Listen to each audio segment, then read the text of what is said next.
నళినాక్ష సత్వగుణంబు నీ గాత్రంబు కాదేని విజ్ఞాన కలితమగుచును అజ్ఞానమేధకంబగుటెట్టో గుణములయందును వెలుగ నీవనుమతింపబడువుదువు సత్వరూపంబు సేవింపగ సాక్షాత్కరింతువు సాక్షివగుచు వాంగ్మసనముల కవ్వలిదైన మార్గంబు కలుగు ఈ గుణజన్మ కర్మరహితమైన రూపును బేరు నత్యనగు బుద్ధులెరుగుదురు నిన్ను గొలువ మోహించుకొనుచు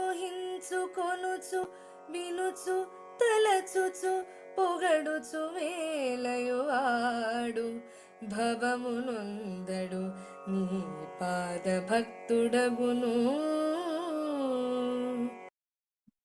శ్రీహరి, దీని తాత్పర్యం, శ్రీహరి నీవు సత్వరూపుడివి.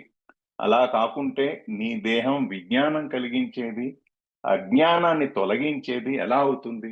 ఆయన్ని ప్రశ్న వేస్తున్నారు. నువ్వు సత్వరూపుడు అని చెప్పి నీ దేహం విజ్ఞానం కలిగించేది, అజ్ఞానం తొలగించేది ఎలా అవుతుంది నువ్వు కాకుంటే? రజస్తమో గుణాల్లో కూడా నువ్వు ప్రకాశిస్తుంటావు, కానీ సత్వమయమైన నీ సహజ స్వరూపాన్ని సేవిస్తేనే సాక్షివై నీవు సాక్షాత్కరిస్తుంటావు. అంటే శ్రీహరికి కూడా వివిధ గుణాలున్నా కూడా రజస్సు, తమస్సు ఈ గుణాలున్నా కూడా సహజమైన స్వరూపం సత్వాన్ని సేవిస్తేనే నువ్వు సాక్షివై సాక్షాత్కరిస్తుంటావు.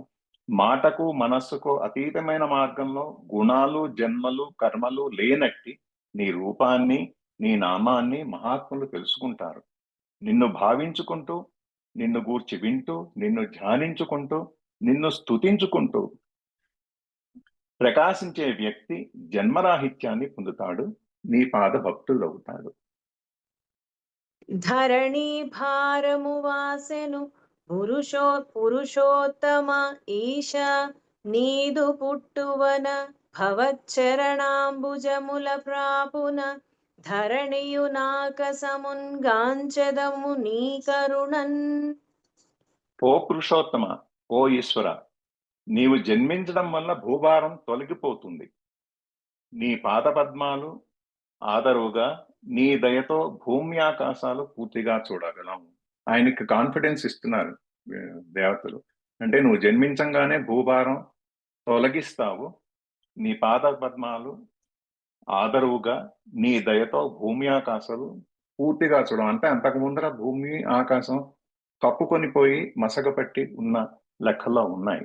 సో భూమికి భారం తొలగించడం కోసం భూదేవి మొరపెట్టుకుంటే భూభారం తగ్గించడం కోసం కృష్ణ అవతారం జరుగుతోంది.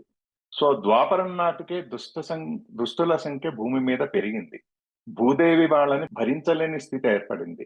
దుష్ట సంహర్షణార్థం శ్రీహరి అవతారణ జరగాలి, అప్పుడే భూభారం తగ్గుతుంది.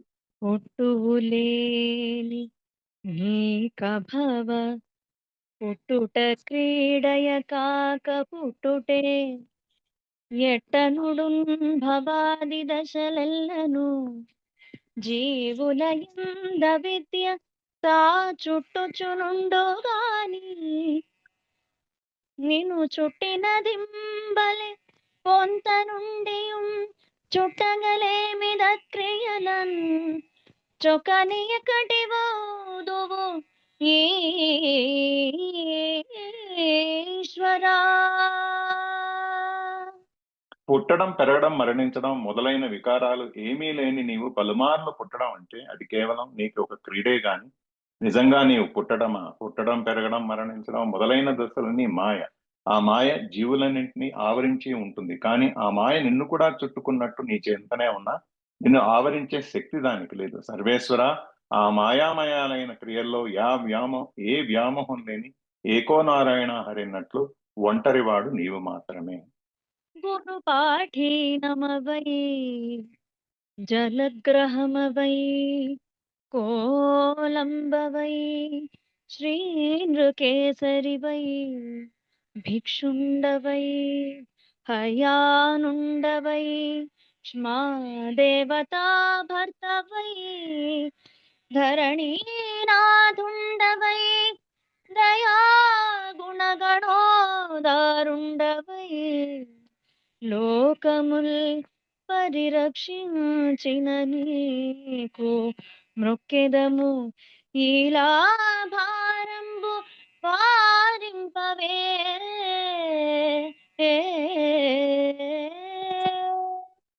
ఇది యాక్చువల్గా ఈ పద్యం మ్, దశావతారాలు ప్రసక్తి తీసుకొస్తోంది. ఓ ఈశ్వర, మత్స్య కూర్మ వరాహ నారసింహ వామన హయగ్రీవ పరశురామ శ్రీరామావతారాలెత్తి దుష్టుల బారి నుండి దయతో లోకాలను కాపాడిన నీకు మొక్కుతాము. ఇప్పుడు భూభారాన్ని తొలగించు స్వామి. అంటే అష్టావతారం కృష్ణుడు తీసుకునే ముందర ఆయన యొక్క ముందర అవతారాలు ఏమిటో అదొక లెక్క చెప్పి, నువ్వు ఈ అవతారాలతో దుష్టుల భారాన్ని తగ్గించావు కాబట్టి నీకు మొక్కుతున్నాము, ఇప్పుడు భూభారాన్ని తొలగించు స్వామి అని ప్రార్థిస్తున్నారు.